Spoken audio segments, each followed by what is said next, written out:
Ishvaraha Paramaha Krishna Satchidananda Vigraha Anadiradir Govinda Sarvakarana Karanam. I render my salutations to the rootless root of all and the causeless cause of all. I place my prostrations at the feet of liberated masters, and I render my salutations to the divinity which is inherent and innate in all of us. Thank you very much, the directors of Meditation and Study Circle, Srimati Vani Vasudev and Mr. Vasudev, for giving me an opportunity to speak through your platform. And I have been associated, as you rightly said, for last 3 decades with Meditation and Study Circle. My journey in Meditation and Study Circle started precisely in the year 2001, if I am right. And I remember my mentor, my guide, my philosopher, the late S. Krishnamurti sir, and also Madam Rukmini Krishnamurti sir. They were the one who actually nurtured my interest in the area of spirituality. I thank the audience here because the audience in Meditation and Study Circle are little bit special to me, because I always find it easy to connect to them. They are all serious sadhaks and pursuing spirituality for a very long time. Since they know the basic concepts of spirituality, and many of them have adopted spiritual principles in their day-to-day life, it becomes very easy to get connected to them very fast. And I thank the Almighty for also helping me out in understanding the spiritual concepts and principles and delivering it to the audience. With this, let me begin the lecture today. The topic for the lecture is titled as Selected Nuggets from Bhagavadgita. We all have heard about Bhagavadgita, and we have already listened to several discourses on Bhagavadgita. I think most of you know a lot of teachings of Lord Krishna given to us in Bhagavad Gita. Probably nothing is going to be special in this lecture, but I try to actually present few very important verses and the essence of those verses, which I have selected as nuggets in this lecture in my own way. Because Bhagavad Gita is such a book, you read any number of times, every time something new you are going to learn.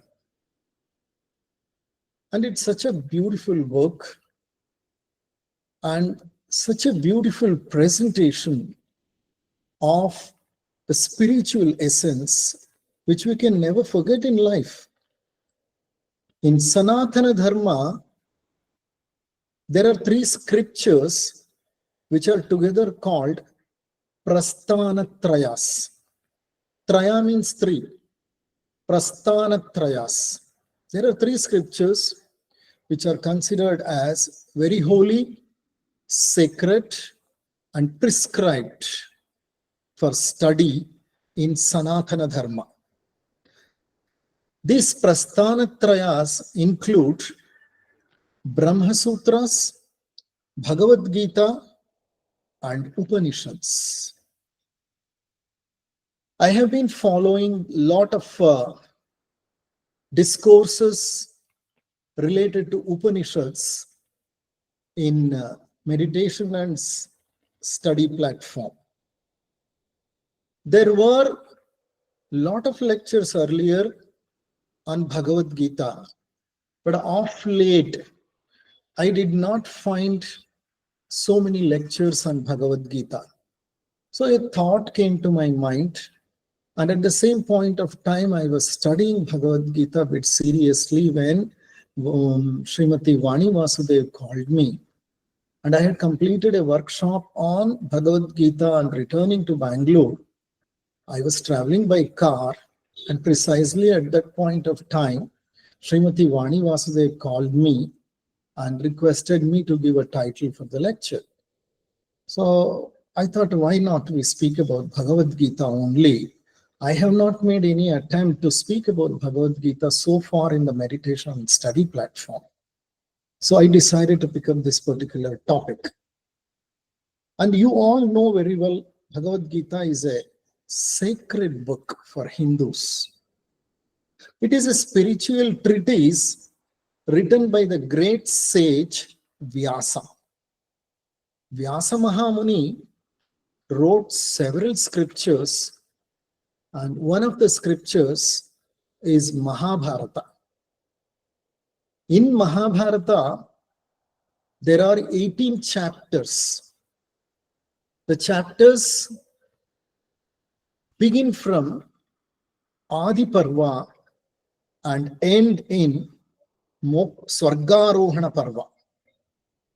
Out of these 18 chapters, the 6th chapter is called Bhishma Parva.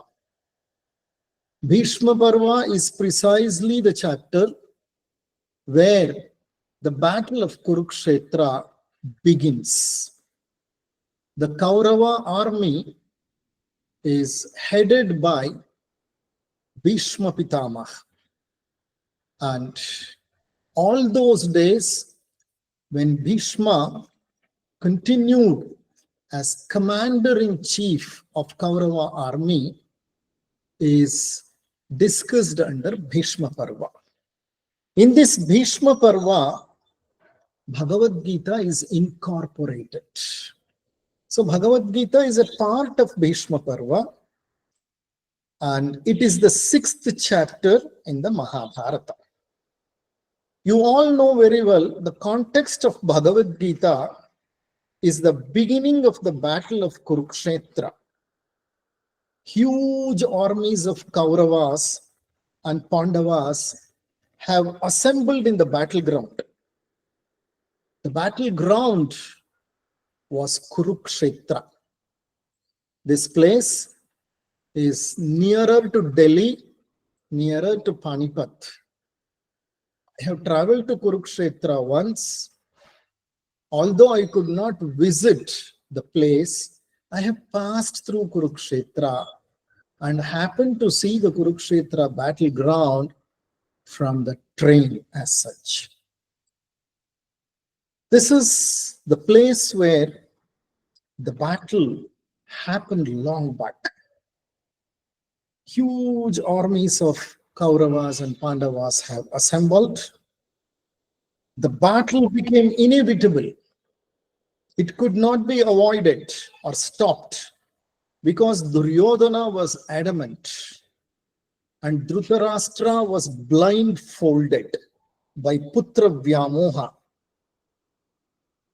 He was so blindfolded that he could not control his son or change his son with respect to his behavior and his attitude towards his own brothers, cousin brothers called Pandavas. When war or battle became inevitable,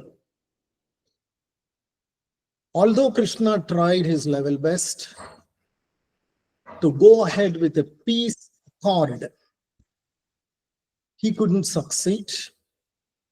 And when Krishna's attempt in establishing peace failed, there was absolutely no other go but for going on a battle. The battle had to begin. Both the armies are lined facing each other. Lord Krishna is a charioteer for Arjuna. So Arjuna and Lord Krishna both are on the same chariot. They are symbolically called Naranarayana. Krishna was the avatar of Narayana and Arjuna was a human being, Nara. Naranarayana Rupa was the precise description of Arjuna, is the precise description of Arjuna and Krishna. On seeing the Kaurava army with Pitamaha Bhishma, Guru Drona, Guru Krupacharya, and his own cousins, Kaurava brothers, friends, relatives, Arjuna was mentally disturbed. His hands were trembling, his bow was slipping, his bow called Gandiva was slipping from his hands, his skin was burning, he was unable to stand, and he was almost fainting because he was overwhelmed by the very thought of fighting and killing his own family members, his own teachers, his friends, his relatives. So he was emotionally overwhelmed, psychologically disturbed, too anxious, and there was so much of adrenaline rush in him. He just couldn't manage himself. Self-management under turbulent emotions is really difficult. Arjuna, although belonged to warrior clan or Kshatriya, he could not control his emotions. He was overwhelmed by the emotions and physically he couldn't stand. Then he says to the Lord, what is he saying to Lord? That's how the first chapter of Bhagavadgita begins. That's what we call Arjuna Vishadha Yoga. Arjuna was under depression. He was in deep despondency. He was unable to manage his stress. He was nervous. He was utterly confused. And then he says to the Lord, when he could not control his emotions and when he could not manage himself, he says to Lord, it is adharma to kill my own family members. Krishna, I cannot engage in this act. His eyes are full of tears and he is in total confusion and has become totally despondent. He is unable to control his nerves. And at this point of time, precisely, he prays to the Lord. He is praying to the Lord. What is he praying? That is chapter 2, verse 7. The 7th verse in chapter 2. The chapter 2 is called as Sankhya Yoga. Sankhya Yoga is one of the most beautiful chapters of Bhagavad Gita because it gives you the summary of entire Bhagavad Gita in a precise form. Very succinctly, the 2nd chapter captures the essence of entire Bhagavad Gita. So I am beginning from Sankhya Yoga, this chapter number 2, verse number 7. Karpanya doshopahata svabhavaha prachami tvam dharma sammuda chetaha yach preyahasyan nishchitam bruhitan me Shishyasteham Shadhimam Tvam Prapannam. He clearly reveals his status to Krishna. He says, Lord, I am confused. I have lost my mental composure because of my own miserly weakness.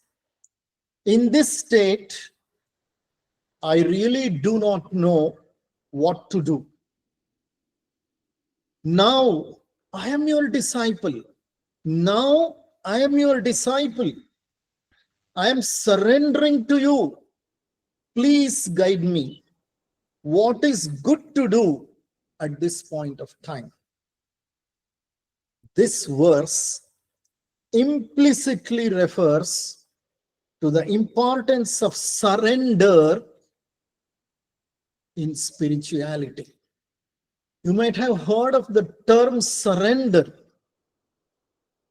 In fact, most of the religions consider surrender to Lord as a very, very important step in spiritual progress.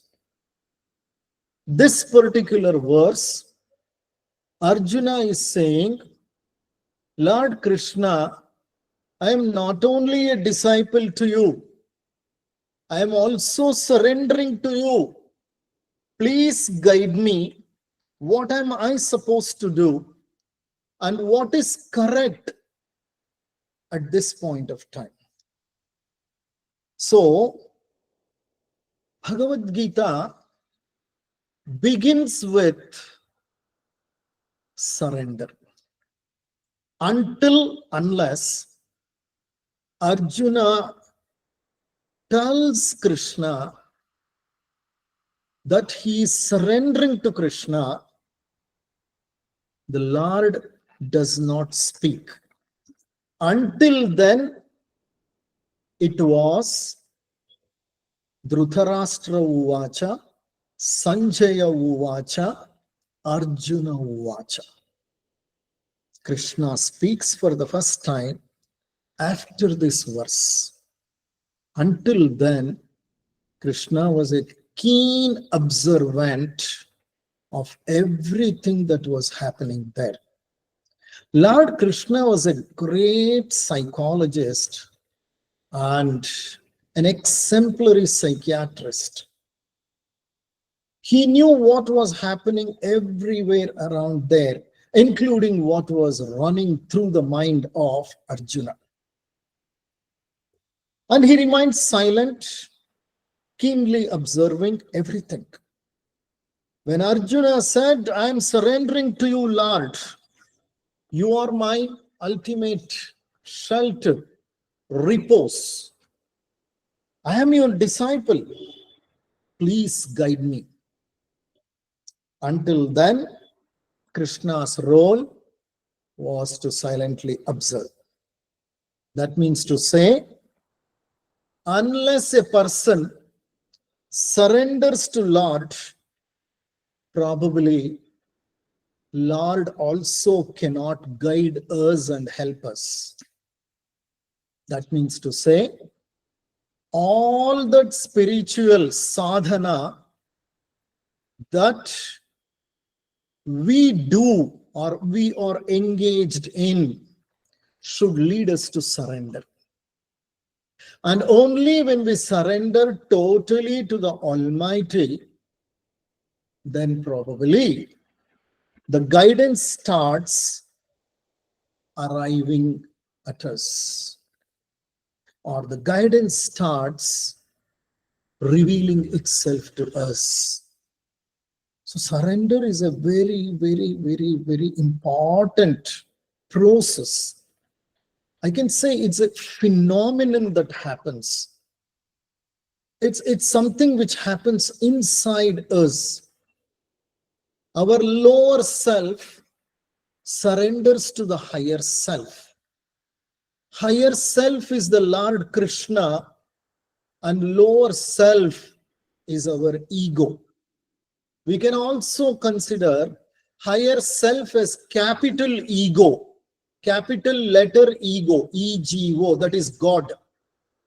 Lower self is small letter ego, that is ourselves. In theosophical literature, we call Dehatma and Jivatma. Dehatma is the lower self and Jivatma is the higher self or the God near to us. Dehatma has to surrender to Jivatma, or the lower mind has to surrender to the higher mind. What actually surrender means? It means becoming nothing. From something, I should become nothing. From somewhere, I should reach nowhere. That means to say, I should lose my identity. Whatever self-identity I have created, that should completely dissolve and disappear. It's like becoming a flute in the hands of Lord. Becoming a flute in the hands of Lord. Easier said than done. How can we become flute in the hands of Lord? By shedding the ego and losing our self-identity, becoming hollow. Look at the flute, how hollow it is. It has so many perforations on it. The entire inner area of the flute is filled with air. It is totally hollow. There is absolutely no matter there. Unless you become nothing, the Lord cannot handle you. When you become flute and get into the hands of the Lord will use the instrument for playing the right tune. He will play the right tune through you. That means to say, you need to become nothing. You should shed all your identities that you have created. Remove all the labels that are attached to you. Remember that you are nothing but a speck of consciousness. And remember that you are nothing but a small spark of the huge flame. When you become nothing, you become everything. Because when you become nothing, you are picked up by the Lord. The Lord plays the flute, and the Lord enjoys playing the tune through the flute. The teachings of Lord Krishna are having a lot of inner meaning. The meaning is perceptible to us only when we start engaging in Shravana, Nididhyasana, Shravana, Manana, and Nididhyasana. That means to say, the more you study Bhagavadgita, the more you enter into the spiritual beauty of that particular book. Although the teachings of Lord Krishna are given to Arjuna in the battlefield, the teachings are applicable to all of us. Don't think they were the teachings given exclusively for Arjuna and they are applicable to Arjuna in that particular situation. In the battlefield, in order to promote Arjuna and give courage to him, enthusiasm to him, Lord Krishna gave those teachings and they're not applicable to us. Don't think like that. Please don't think like that, because the teachings are applicable to all of us. Arjuna was nimitta matra.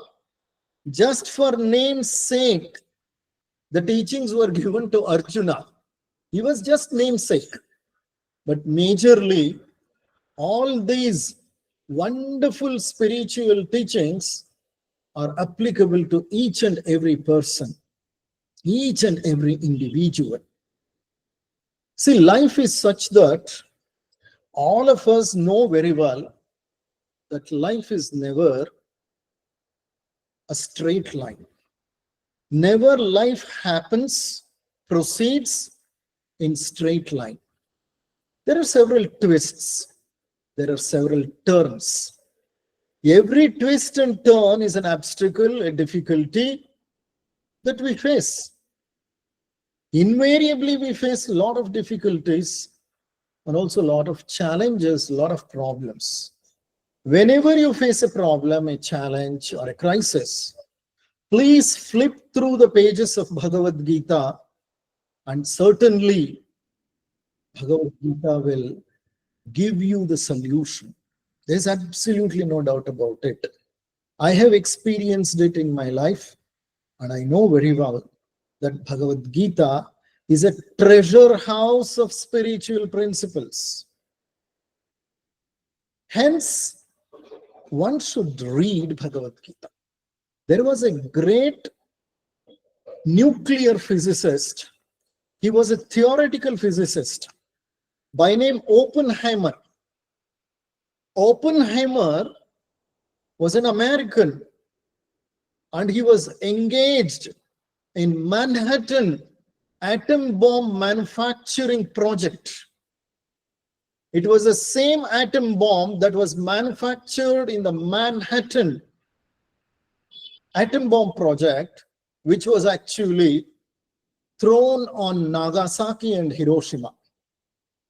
He was a nuclear physicist, a hardcore researcher. Oppenheimer was fascinated by Bhagavad Gita. He knew Sanskrit from his very young age. He was highly influenced by Sanatana Dharma.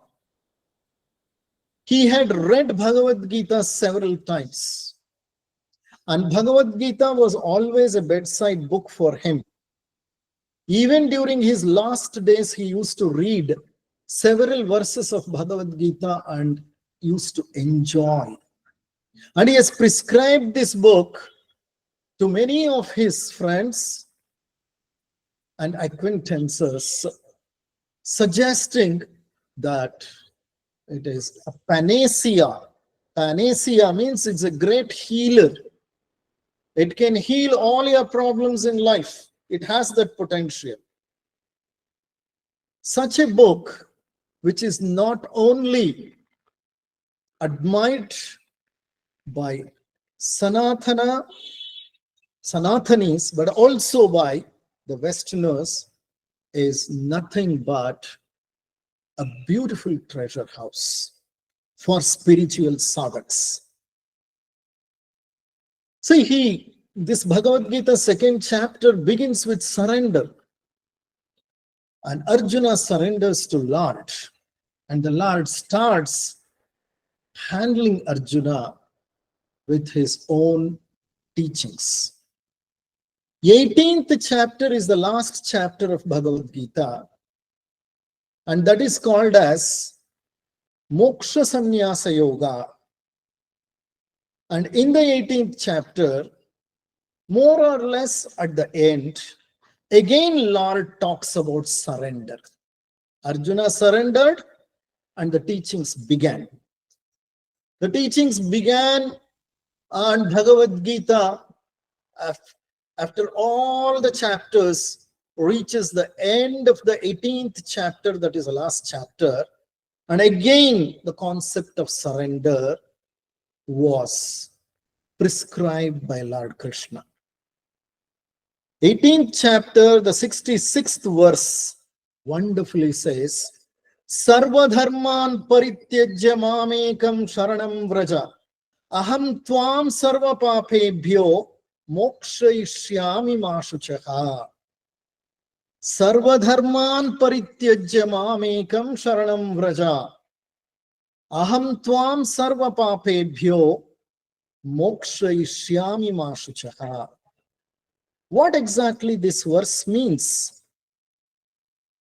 It means surrendering to Lord is an important act, because Lord says, hey Arjuna, abandon all varieties of religion and just surrender to me. I shall deliver you from all sinful actions. That is the essence of this verse.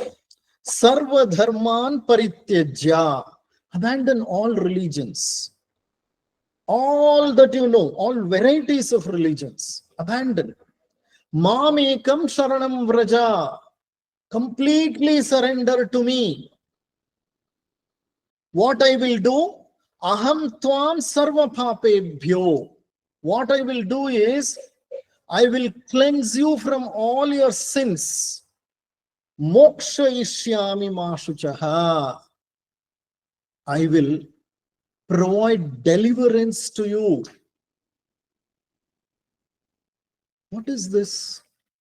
Krishna says, surrender to me so that I offer deliverance to you. Can a God speak like this? So is he offering deliverance only to those people who surrender to him? Is surrender such an important process? Can God himself say, you surrender to me? There are so many questions which crop up in our mind.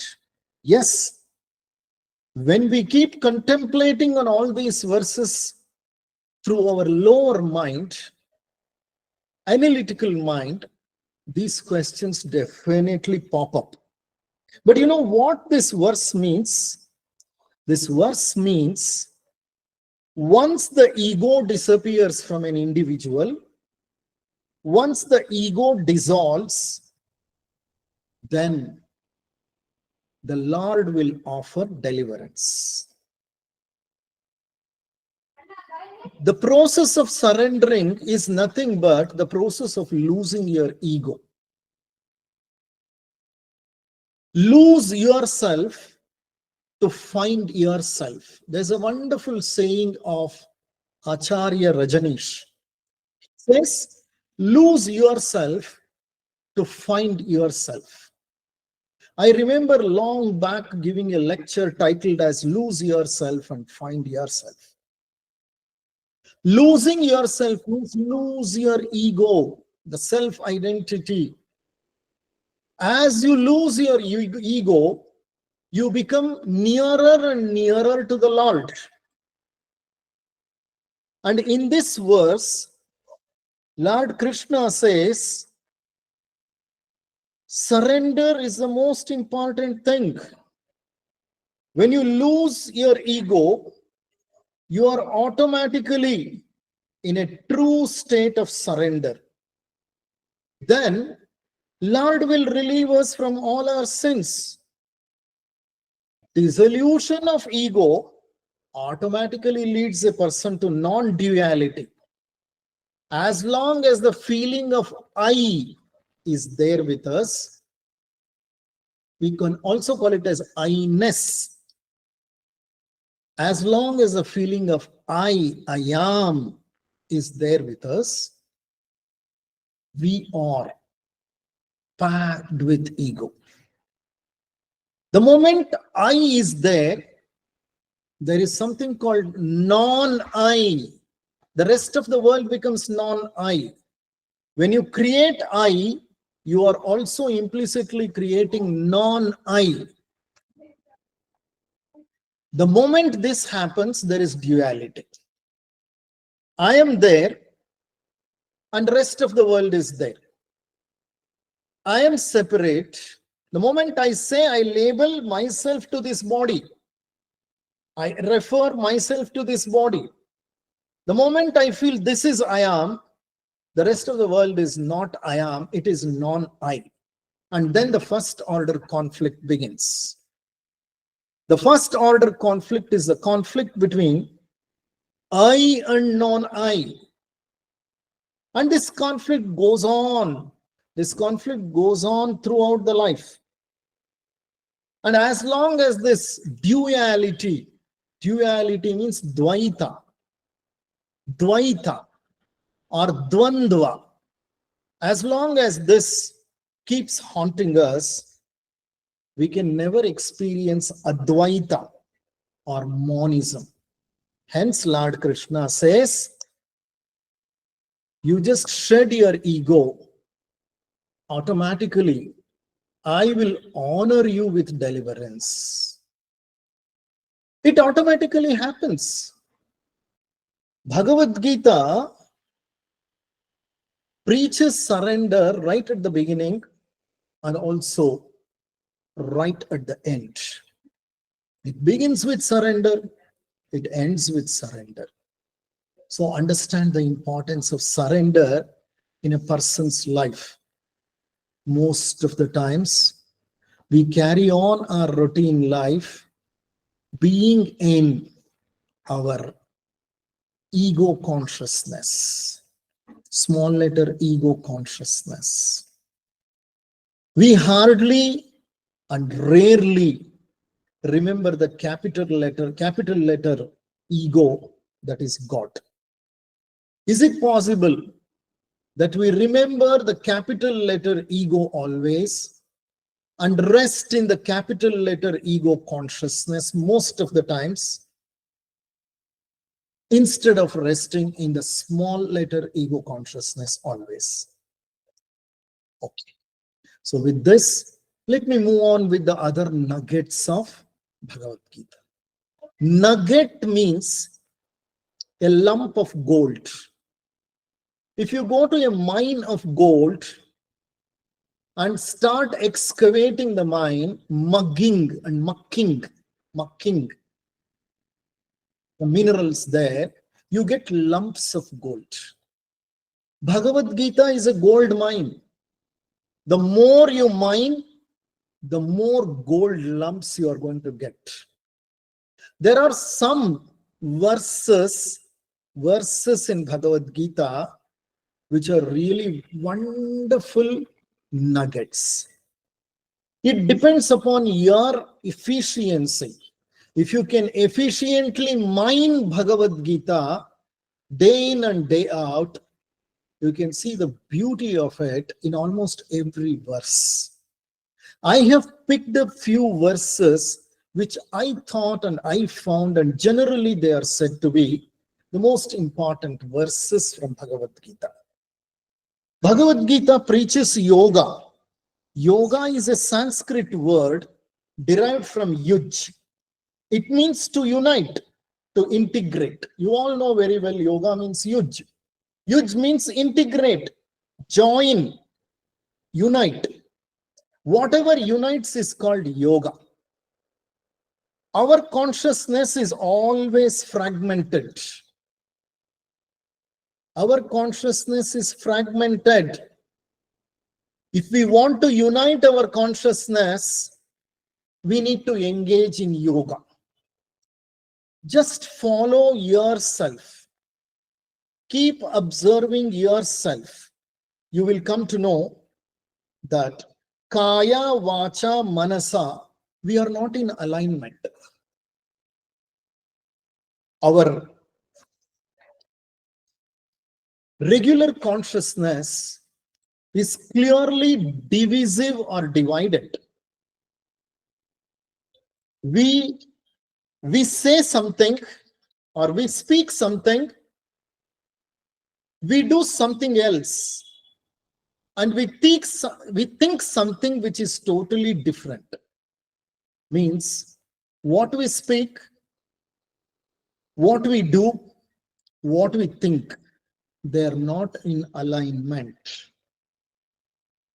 We are thinking something, we are speaking something, and we are doing something else. I have observed myself ever since I started doing pranayama very regularly. In the beginning days, while doing pranayama, I had a lot of difficulties. Because pranayama is such a particular yoga exercise where we are supposed to be focused, totally focused on inhalation and exhalation, rhythmic breathing. We need to observe our breathing. No thought should arise, but invariably, I am breathing, I am inhaling and exhaling the air, but at the same time, my mind used to wander. My mind used to wander. I never used to be focused at all. I used to catch myself red-handed, and I used to drag my mind to the act which I was performing. Every time when I drag my mind to what I am doing, within few moments, within few seconds, within few minutes, again it used to go astray. So unless until you watch yourself, you will not be able to understand that kaya, vacha, manasa, you are not integrated. You are totally mal-aligned. If this alignment has to happen, we need to bring our consciousness to unity. Our kaya, vacha, manasa should get into a harmonious integration. Gita provides such a wonderful teaching so that we can integrate our fragmented consciousness. Andre ಖಂಡವಾಗಿ ವಿಭಜಿಸಿ ಹೋಗಿರುವ ನಮ್ಮ ಪ್ರಜ್ಞೆಯನ್ನ ಒಂದು ಸಮಸ್ಥಿತಿಗೆ ತಂದು ಆ ಪ್ರಜ್ಞೆಯನ್ನ ಏಕಾಗ್ರಚಿತ್ತಗೊಳಿಸಬೇಕಾದರೆ ಯೋಗದ ಅವಶ್ಯಕತೆ ಇದೆ. The practice of yoga is very important to develop focused mind or reach dharana and dhyana. And Bhagavadgita provides the essential support system to arrive at that or to realize that particular state. It is said Gita is a confluence of karma yoga, bhakti yoga and gnana yoga. Lord Krishna preaches 3 different yogas: karma yoga, bhakti yoga and gnana yoga. One may tread any path. You may become a karma yogi, or you may become a gnana yogi, or you may become a bhakti yogi. It doesn't matter. But if one is diligent in the path, he is bound to reach the Lord. Shraddhavan labhate moksham. Shraddhavan labhate vidya. Andre vidyegu mokshakku shraddhe bahala mukhya. Without diligence, you can never attain what you are supposed to attain. Although there are 3 different paths prescribed in Bhagavad Gita, as I said, you can be a Kayaka yogi, you can be a Gnana yogi, you can be a Bhakti yogi. Lord Krishna clearly says, don't worry about the path. Select any path of your choice. I am going to approach you and accept you in the same path that you start treading towards me. It is wonderfully said in the 4th chapter, 11th verse. 4th chapter and 11th verse. Ye yathamam prapadyante tam stathaiva bhajamyaham mama vartmanu vartante manushya partha sarvashaha. Ye yathamam prapadyante tan stathaiva bhajamyaham mama vartmanu vartante manushya partha sarvashaha. What does it mean? It means in whatever way people approach me and surrender to me, I reciprocate accordingly. People may follow karma yoga being a kayaka yogi. may follow Gnana Yoga by internalizing knowledge from scriptures, follow Bhakti Yoga by being a diligent devotee. No issues. Lord Krishna says, no issues. Select any path of your choice. You approach me in one path, I will approach you in the same path. And I reciprocate to you. I reach you out on the same path. And Bhagavadgita preaches, no one path is greater or easier. All the different paths to the hillock merge at the top of the hillock. You know very well. A hillock may have many paths. To reach Tirupati hillock, the top of Tirupati hillock, you may have multiple routes, multiple paths. Ultimately, the top of the hillock is same. You tread through any path, it will take you to the same peak, isn't it? All the different paths to the hillock should merge at the top of the hillock. People have different frequencies. See, people come in different frequencies. All of us have frequencies of different wavelength. For some people, Bhakti Yoga is very appealing. For some people, Gnana Yoga is very much appealing. For some people, Kayaka, doing their work diligently, is something which is more attractive and fascinating. It doesn't matter. People choose their path based on their frequency. What matters is commitment and conviction to attain the reality. That's why Lord Krishna says, don't worry, don't worry, you can travel towards me in any path. I am there to receive you. I am there to reciprocate you. So don't bother. But all these paths are going to intersect each other. Okay? Without bhakti, your karma can never be complete. And your karma is inefficient without a proper knowledge or gnana. So all of them are interconnected, intertwined, and there's a lot of intersections. Don't worry. Let us pick up now one of the yogas, karma yoga, what Lord Krishna preaches in Bhagavad Gita. There is one chapter on karma yoga. After Sankhya yoga, you have karma yoga, the third chapter. Let us pick up one verse which is so popular from Bhagavad Gita, which is the essence of karma yoga. That is second chapter, 47th verse. I have not picked it up from third chapter. Third chapter, although it is karma yoga, I am talking from the second chapter, that is Sankhya yoga, the 47th verse. Karmanyevadhikaraste ma phaleshu kadachana ma karma palaheturbhor ma te sangostva karmani. Karmanyevadhikaraste ma phaleshu kadachana ma karma palaheturbhor ma te sangostva karmani. All of you have heard about this verse. In this verse, Lord says about karma, how one should engage in karma. Hey Arjuna, you only have the right to perform the duty assigned to you. Whatever the duty that is assigned to you, you have the right to perform the duty, but you have no right to the fruits of your action. Don't think whatever the fruits, you can decide.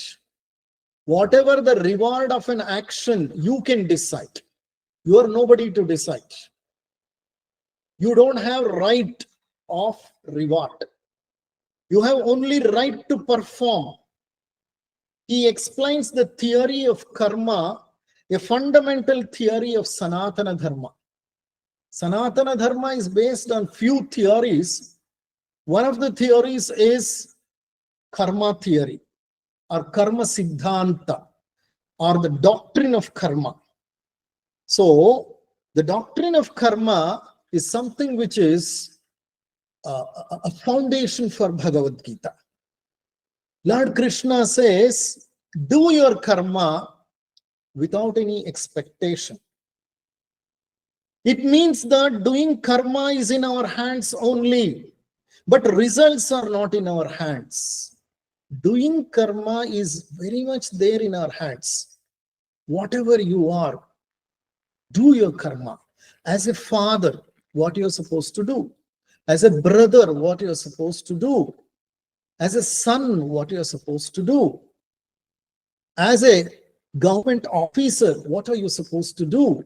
As a citizen of this country, what are you supposed to do? And as a professional, what are you supposed to do? There's everywhere ethics, isn't it? Ethics is there, universal ethics, professional ethics, family ethics, individual ethics or micro ethics. These ethics talk about the karma also. Ethics have come out of karma only, karma siddhanta only. So you are supposed to do your duty and you are not supposed to think about the end result of your duty. While performing a karma, one should be totally engaged in the task alone. Never think about or assume anything about the result of the task. Don't think about the reward. There is a saying in English, if the path is right, forget about the destination. It is as simple as it is. Karma Siddhanta can be understood with this saying. If the path is right, forget about the destination. This is how you should choose your karma. Find out whether the path is good, if the path is correct. Just keep treading the path.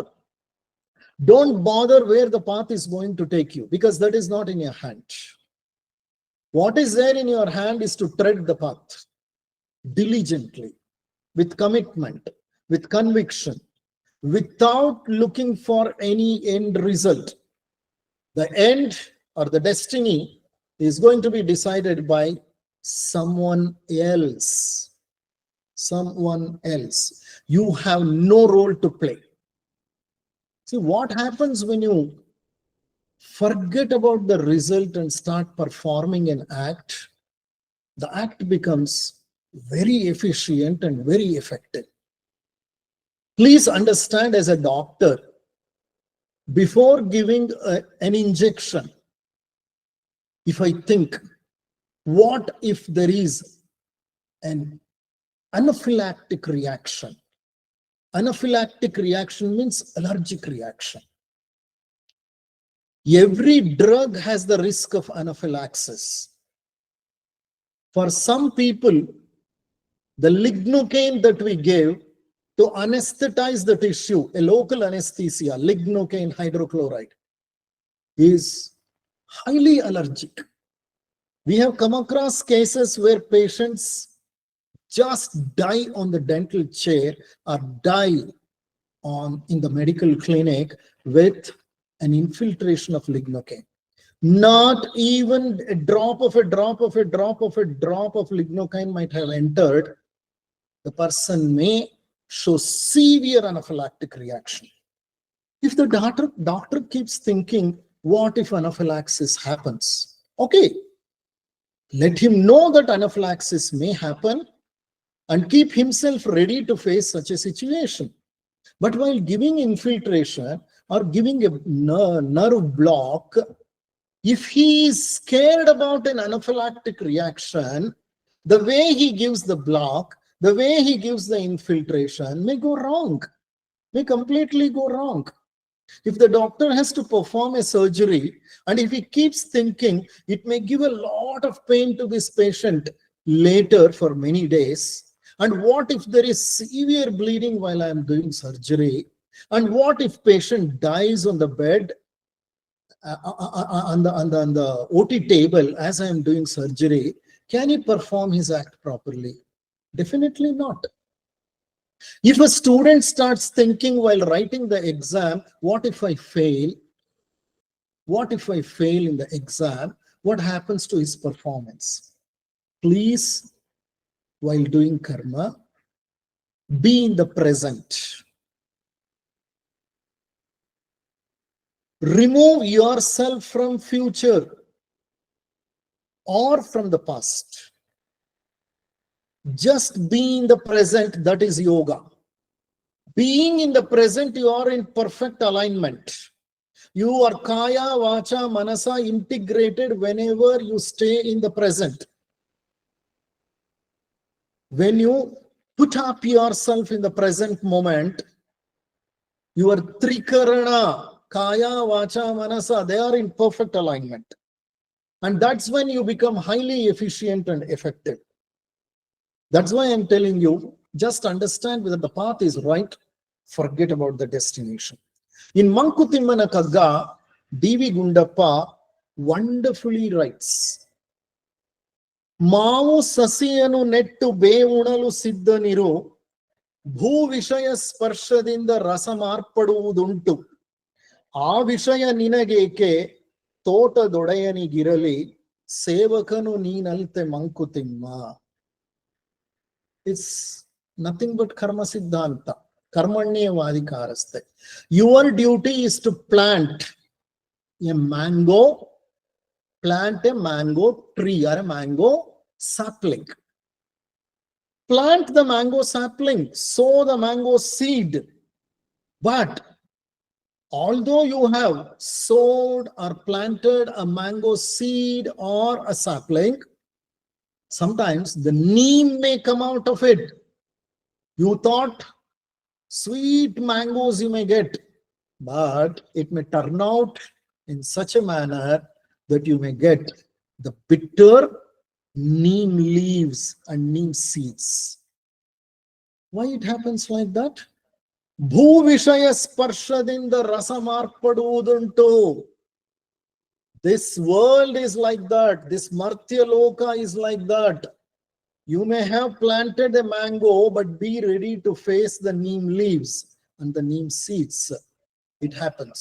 You give all the love to your son and your daughter, they grow up and they behave so indifferently to you, you can't help for it.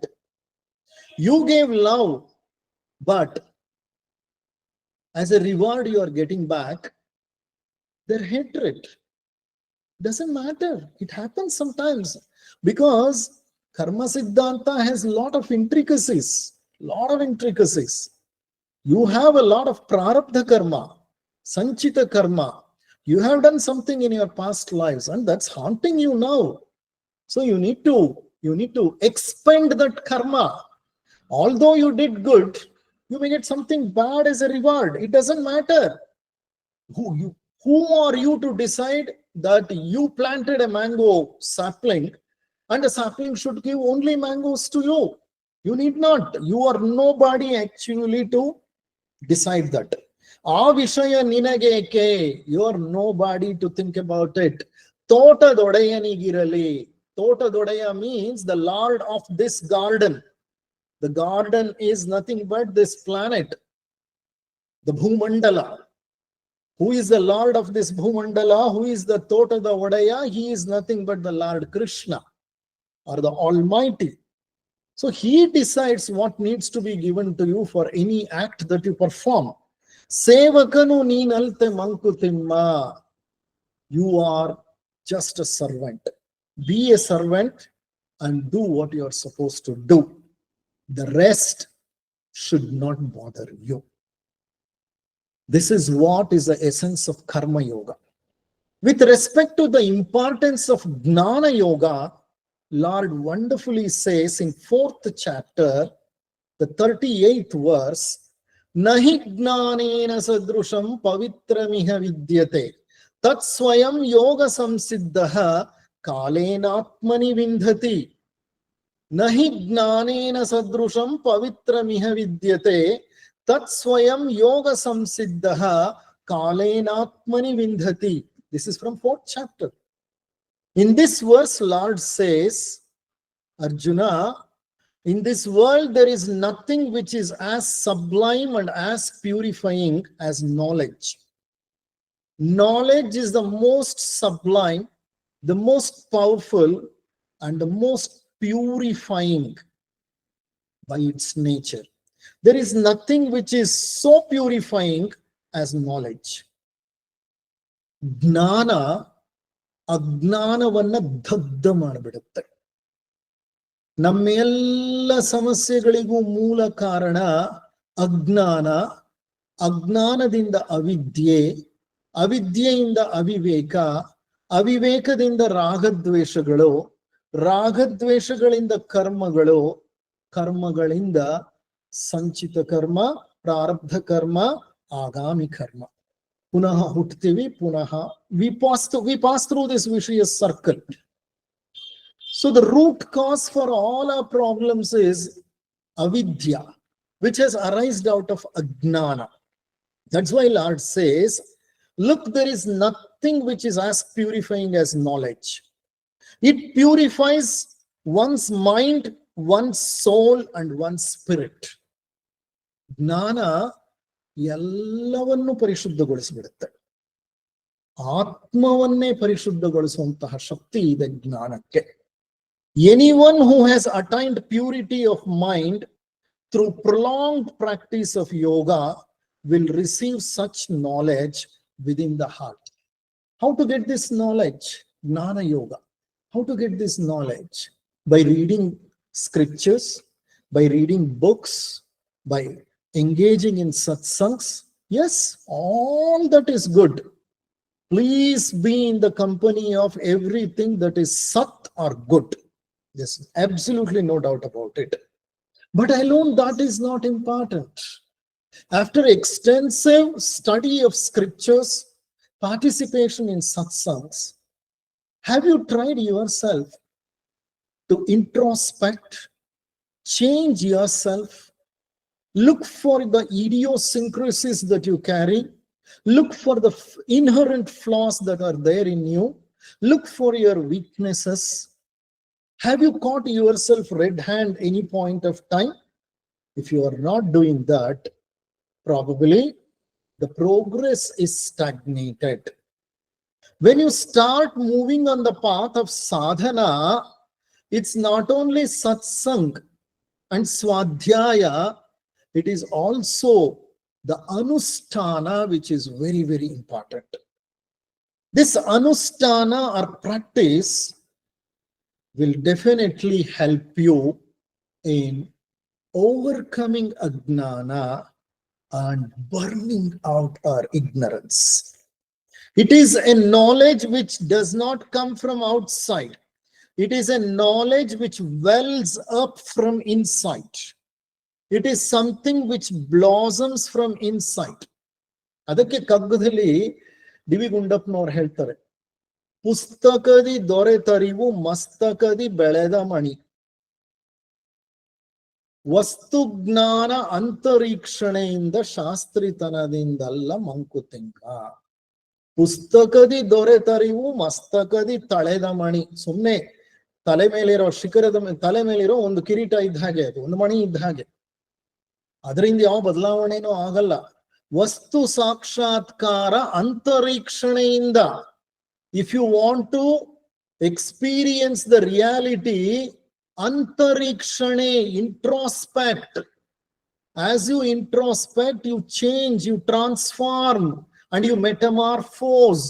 And this is what is the immediate requirement of humanity. Immediate requirement. See, what actually blossoms from inside, the knowledge, is called as paravidya. A knowledge which arises within us is called paravidya or atmavidya. This paravidya or atmavidya, nobody can teach you. Nobody can preach you. What all is given from outside can help you to get insight. Can anybody force anybody to get insight? Impossible. Uddaren uddaratmanam. You need to improve yourself. You need to progress yourself. Yourself has to promote the progress of self. No one can change you. If that is the case, start engaging in practice. And he says, such a kind of knowledge which comes from inside is the one which is the which is the need of current times. Okay, so that is the importance of gnana, which wells up from inside. This is about gnana yoga. And there's something called as bhakti yoga. Bhakti yoga is the 12th chapter. In 12th chapter, I have picked up 6th verse as the nugget. In that 6th verse, the Lord says, Etu sarvani karmani mai sanyasya matparaha ananyenaiva yogena mandhyayant upasate. Etu sarvani karmani mai sanyasya matparaha ananyenaiva yogena mandhyayant upasate. What does it mean? What does it say? Lord says, those who worship me, giving up all their activities unto me, and those who are devoted to me without any deviation, and those who are engaged in devotional service, and those who have fixed their mind upon me, and meditating me always, are the one whom I deliver them from the vicious circle of birth and death. I provide deliverance to them from the ephemeral life. So this verse clearly says, be totally focused and single pointed. Those people who are totally devoted towards me, engaged in the act of devotion, act of service, those who are totally with me are the one who are going to be delivered immediately by me. What does it mean? It means whatever you do, can you see the Lord in that? Whatever you do, can you see the Lord in that? If you can get that kind of mindset, you are a bhakta. You are a bhakta. Bhakti is not something that you go to temple and stand in front of God with folded hands and worship God with a particular prayer. No. It's not like that. Bhakti should become a part of your life every moment. Whatever you are doing, are you totally serving the God there? Are you doing that act, remembering the God all the time? Are you in company of God all the time? If that is the case, you are a true bhakta. So he says, true devotion is a path to reaching.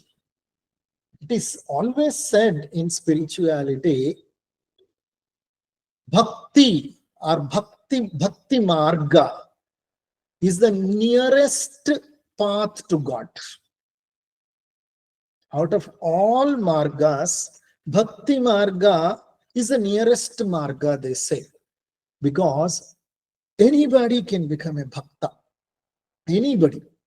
See, a disabled person may not be able to do the karmas. He may be dependent totally on others. Although there are some subtle karmas, don't worry about that. Okay. And gnana, all cannot actually attain gnana. Probably the frequency has not evolved to that extent. But everybody can become a bhakta.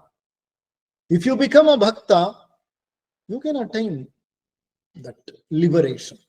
Our problem is that we are more devoted to our worldly affairs. Rarely when we find time, we turn our mind towards the Lord. We are so preoccupied in our life, we hardly get any time to focus on Lord. Rarely when we get time, we focus on Lord, but there is so much of distraction and disturbance. You go to a temple, there is so much of distraction. You sit at your home to meditate, there is so much of distraction. You go to pilgrimage, there is so much of distraction.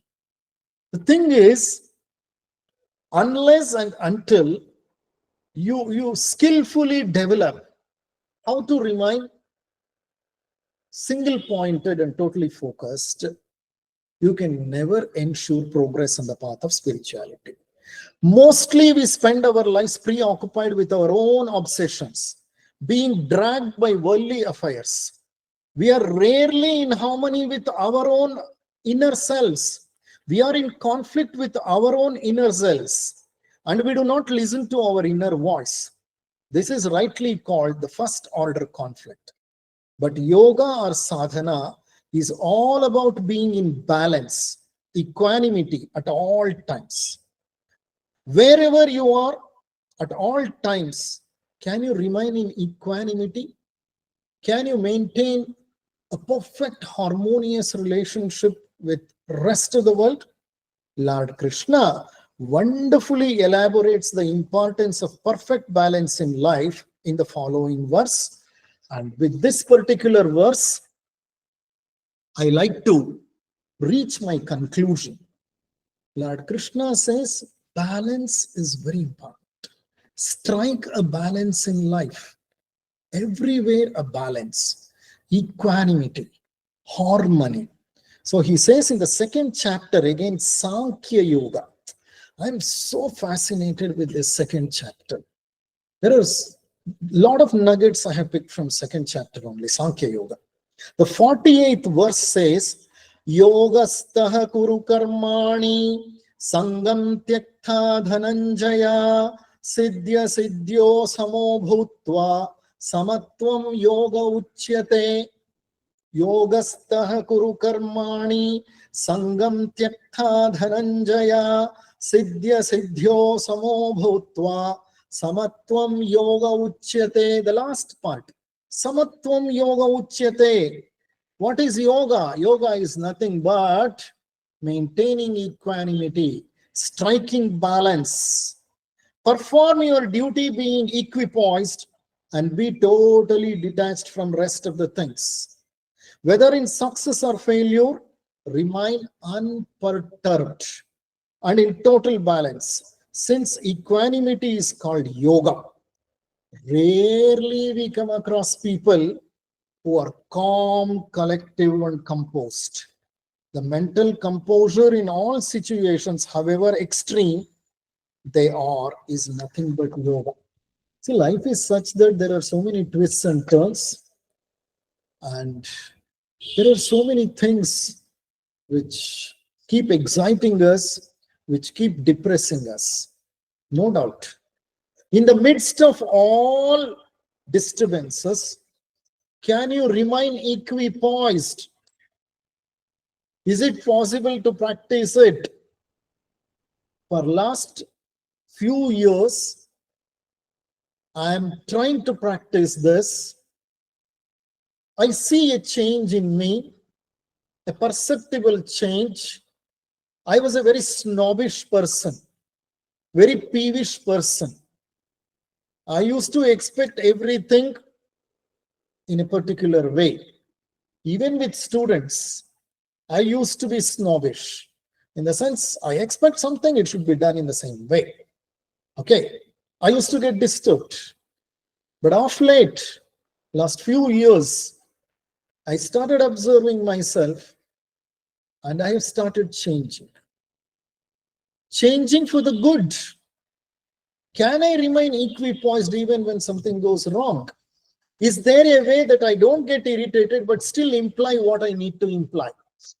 Yes, without becoming irritated or without becoming disturbed, without getting disturbed, is it possible to convey what I'm supposed to convey to the other person?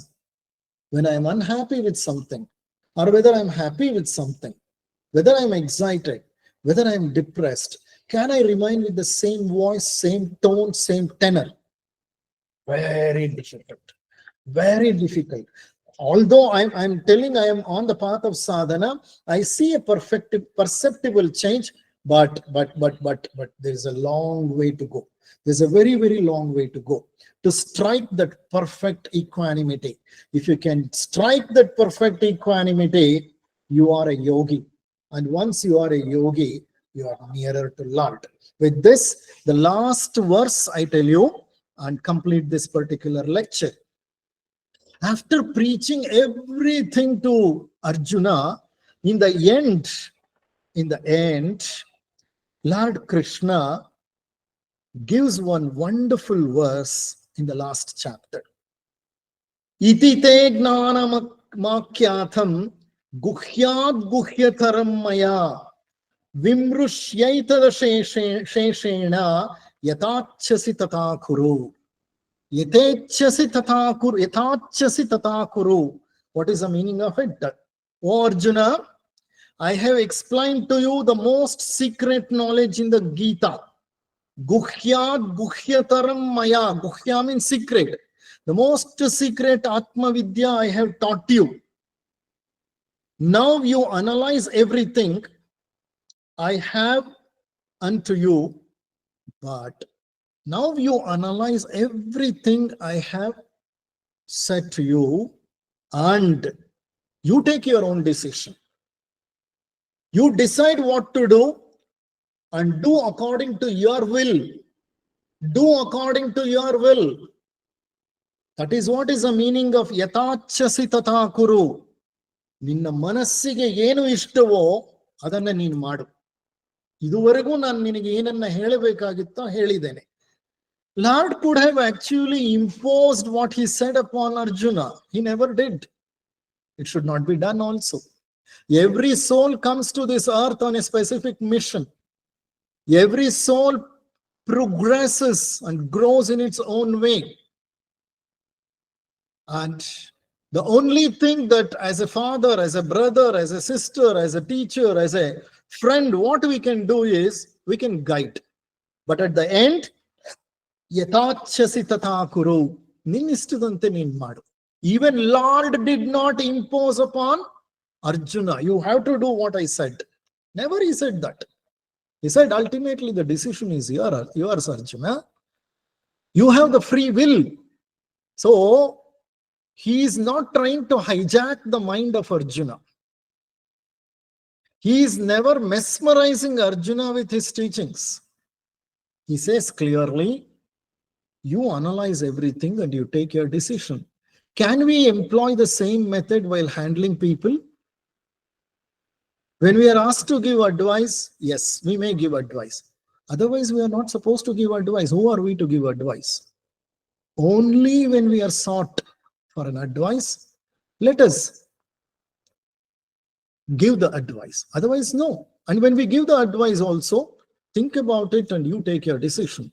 That should be the way we should actually end our advice. So saying this, thank you very much for giving me an opportunity and patiently listening to me. I have picked up few verses for the benefit of all. Thank you all.